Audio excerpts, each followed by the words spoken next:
guys, welcome back. So today I'm in my bed. I usually am here. This is an average place that I locate. We got Anya Bear here, I'm here, the whole gang is here. I had an interesting idea for today's video. A lot of people liked the video where I was doing my art project and painting my dollhouse and just chatting, and I thought it would be fun to do another video like that where I'm just working on my art project and talking. Of course, today we have a new art project and a new concept to talk about. My project inspiration was about dreams, so we're going to be talking a little bit about Freud, and I thought it would maybe be interesting to talk about, and it's also related to my concept, so I thought it would kind of be cool. So today the project we're working on is this. I'm doing bead embroidery. Here is a close-up. As you can see, it's almost done, but there still is some work to be done on it. Once again, we're probably not going to finish the project today just because beading is very time consuming, but I did really want to film this today because I thought it was an interesting concept for a video if you just want to hear me talk about something, because maybe that's entertaining, I don't know. And we're going to get started right now. So as I showed you before, this is the project we're working on, and as you can see, there's a blue building,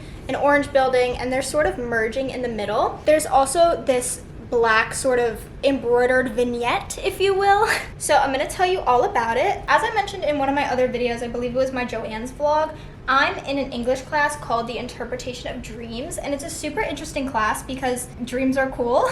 And at the moment, we've been reading Sigmund Freud's On Dreams. If you don't know Freud, he's basically, I think he's Austrian, I'm pretty sure. He speaks German, I know that. But basically, he's a philosopher from the 1900s, and he did a lot of studies about dreaming and like the dreaming process and why dreams are the way they are. He wrote several books on that, as well as some other psychology, philosophy type things. But in my class, we're reading The Interpretation of Dreams, and I'm going to summarize it for you because I think it's so interesting. So Freud's whole sort of thing is that he thinks dreams represent a person's wishes. And I do think a lot of people disagree with that idea. At least my whole class does. All of Freud's writing is written originally in German, so all of it is translated. My English teacher did explain that translators are not paid well, and there's also no regulation that goes into when something is translated, so no one's fact-checking it, which ends up making a lot of translations sort of not great. And that's where I think the translation to wishes came in. I don't think Freud actually meant wishes. Personally, I think that he probably just meant desires, things you really don't want, and sort of any just, I guess, intense emotion towards anything. I think that is a better explanation than wishes is, personally. Maybe I'm wrong, maybe Freud did mean wishes. None of that is actually important to my concept at all. I was just giving you some background on Freud's thoughts as a person, and also my thoughts on Freud as a person. But now we're gonna get into the actual interpretation of dreams, not that book, just Freud's sort of methodologies with that. So basically, when you have a dream, obviously it's usually pretty strange. There's probably a lot of like weird things that are happening in your dream. Maybe one person is two people, or one place actually looks like a different place, but you know it's a different place, you know what I mean? Crazy things happen in dreams, we all know this. So I'm gonna start with how Freud suggests interpreting dreams, because I think that's where a lot of people are most interested. So basically, according to On Dreams and the translation that I read, Freud seems to believe that basically if you have a dream and you're recounting it out loud to somebody, any train of thought, whether it seems relevant or not, is relevant to the interpretation of the dream. I'm just gonna make stuff up here. So picture you have a dream that you're in Tennessee and Barney the purple dinosaur is doing something crazy. I don't know what, maybe he's like murdering your mom or something in the middle of Tennessee. Maybe you're not even from Tennessee, you're just in Tennessee. And maybe Tennessee looks like your friend's house, I don't know. So imagine something weird is happening like that. And then the idea is that you would take any thought, whether it seems relevant or not, you would take every single thought or idea that came into your mind and sort of note it, either mentally or write it down or something, no matter how far-fetched it seems. So let's say you're telling someone about your dream about how you were in Tennessee, and Tennessee looked like your friend Kayla's house, and Barney was killing your mom, and everything crazy was happening, and somehow you end up on a tangent, a side tangent, about how much you love McDonald's. So according to Freud, that connection that you somehow made to McDonald's is relevant to interpreting your dream. Even if it seems absolutely crazy and no, McDonald's has nothing to do with Tennessee or my mom or Barney or my friend Kayla, like it just seems so bizarre, it's still relevant to your dreams, because to Freud, any connection that your brain is making out loud while you're speaking about your dream, your brain was also connecting while you were actually dreaming. Therefore, the interpretation of your dream may have to do with some bad experience you had at McDonald's. Obviously, this is a strange example and it's not very helpful considering I have not actually had this dream myself and cannot speak on it. But that's basically the premise of where you would start with interpreting your dreams. And in his book on dreams, he does do this with one of his dreams and comes to conclusions about why he had that dream. And he basically believes that every single dream you have will manifest into strange content, but will actually be a representation of some sort of repressed desire or fear or anything like that, which he calls wishes, which, like I said, I don't believe wishes is the right word there, but whatever. We're just gonna go with it. But obviously dreams are very strange and interpreting them isn't that straightforward because they're not just saying exactly what they mean. So with a dream, you have the latent content and the manifest content. So the latent content, I didn't know what latent means, so I'm assuming it's not common knowledge. So latent is referring to like the underlying messages and concepts behind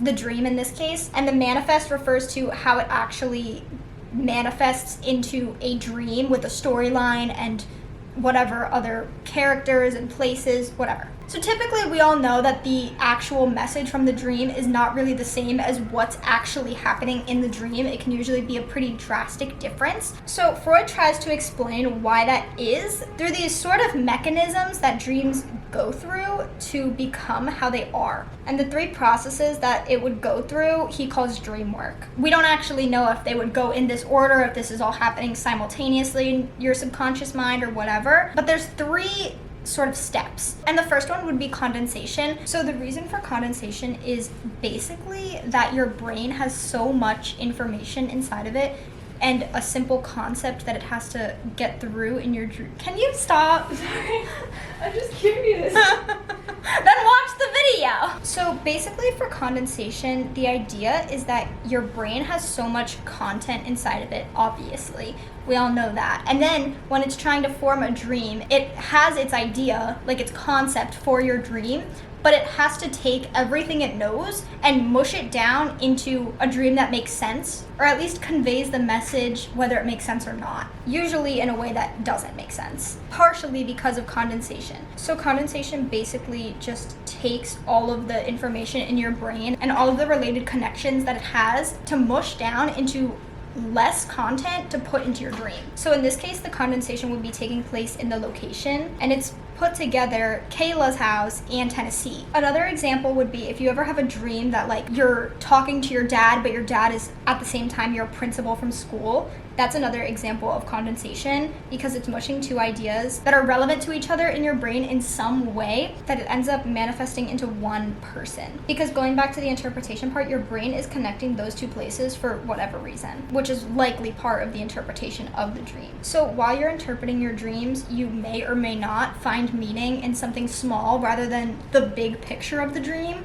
like, oh, Barney killed my mom with an axe, instead of Barney is killing my mom, the meaning is in the axe. It's so much less important, at least it seems that way, but maybe the meaning is in that small part. And the reason for that would be because of the second dream work mechanism, which is called displacement. And displacement is weird because it doesn't seem to be consistent in how it works. It seems to be completely random, at least in my opinion. Almost an explanation for why that is, why the smaller themes have the most significance and why the bigger parts of the dream mean nothing. Freud also says that displacement can happen as much or as little as it wants to. So it's possible that the smaller details of your dreams mean more, but it's also not guaranteed. And then the final mechanism, as I'm calling them, is basically known as dramatization, which my teacher has explained is not a good translation for what Freud was saying, but I think it makes sense, at least to me. Basically, dramatization is about the idea that your brain comes up with a concept for the dream and it has to then put it into pictorial form and make images and a story,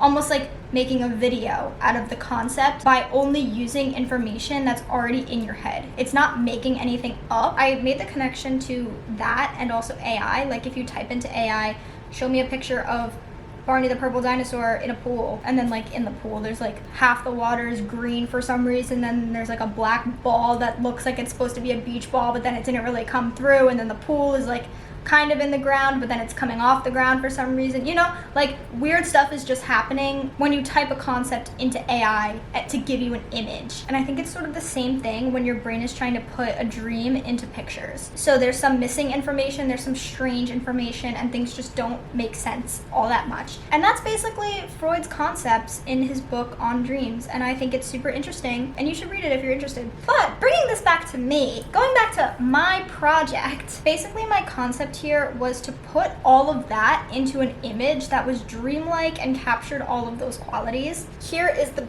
piece again. This is what I've done while I was talking, this little sliver of brown. Like I said, this is a very time-consuming process. When I recall my dreams, in my head there's sort of a black fuzziness around the image that I'm picturing, or the visual that I'm picturing, and it almost like dissolves into the corners of my thoughts, I guess. I'm not really sure how to explain it well, but I tried to portray that with the embroidery on the edges and the beads along here. Obviously this isn't complete, so I'm gonna try to fade it in more, but that's what that is. The next thing I tried to touch on with this is the condensation idea. So I tried to make two buildings merge into one, and I think I did that pretty well. We have our two buildings, the orange one and the blue one, and they're sort of meshing into each other in the middle with then one door signifying that they are one, but it's still two different places. Dreams are pretty strange and they kind of just move along however they want. So I was kind of trying to do this in this piece, I guess. So I was just kind of going with the flow and seeing what happened, and I eventually decided to put sort of foliage onto this building with this green, like almost as if like moss is growing all over the buildings. I don't know, thought it would be cool to throw in another color. I was also trying to play with colors in this, if you can tell. And I think it kind of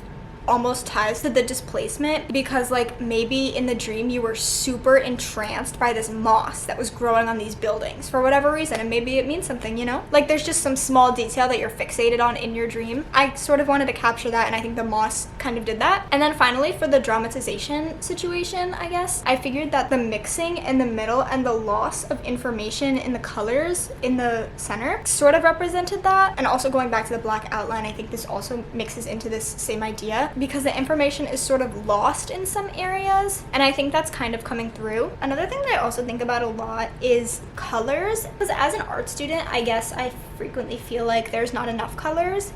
And you know that shrimp that can see like a ton of different colors more than humans?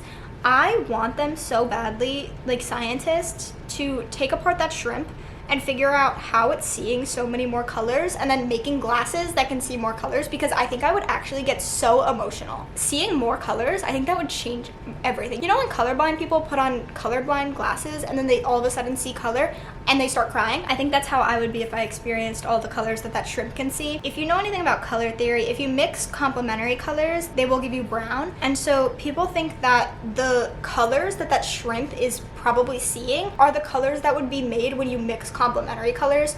Our eyes would perceive them as brown, but the shrimp would perceive it as something else. And I think that's really interesting. So what I've done with these colors here is I've used complementary colors, blue and orange, and then I've tried to sort of capture that in the middle here. Obviously that isn't brown, but it's just a strange color, because mixing blue and orange, since they're opposite each other on the color wheel, is a strange thing to do if you're not a shrimp, I guess. So that sort of ties back into the lost information. Also, as I said in my haul, you should watch it, pretty good haul, I've been really into this teal and orange color scheme recently. I guess inspired by it at the moment, and it just kind of brings back all of those other things that I've been thinking about. And the last, I guess, idea for this piece is that the buildings are kind of just based off of this European architecture. I had a dream that I was in Russia recently, and I've never been to Russia. But in Russia, in my dream, the buildings sort of looked like this. So I wanted to depict one of my actual dreams and also be inspired by the European architecture, because I think it's so pretty. I've only ever been out of the country once. I went to Spain last year and it was literally the greatest experience ever. So I've also been wanting to make something that was inspired by that. And I think with this piece, I've done all of those things. So I'm very pleased with how it's coming out. This fabric will be sewn to the back, so this will end up just being a circle, and I'm gonna turn it into a dream catcher. So I'm gonna do strings of beads with feathers at the bottom, and I think it's gonna be so pretty. If you wanna see this finished project, definitely follow my art Instagram at djdebrowart. I post most of my finished projects on there. This one definitely will be posted on there because I'm really liking how it's turning out. So if you're interested, I definitely recommend checking out djdebrowart on Instagram. I also also realized recently that I really love beading architecture. I've made 3 of these bead things in my life, this being the 3rd. The first one I made, I actually have it here just so I can show you, is this one, and it's of the Chicago Riverwalk, and I think this came out so pretty. I'm so proud of this.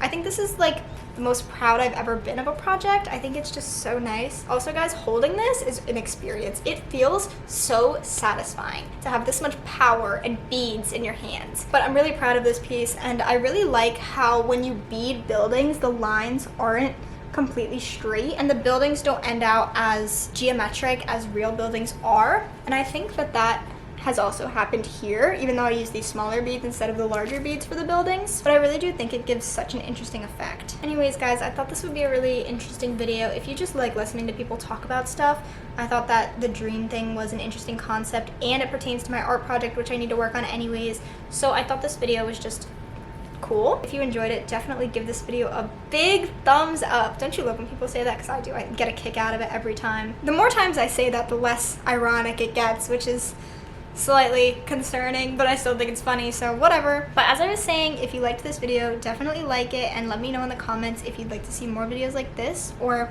more doing my art projects and not talking about philosophy. I don't know, whatever you're interested in, let me know. And also make sure to subscribe, and like I said earlier, check out my haul because that was a pretty awesome video, and I'll see you on Monday. Bye!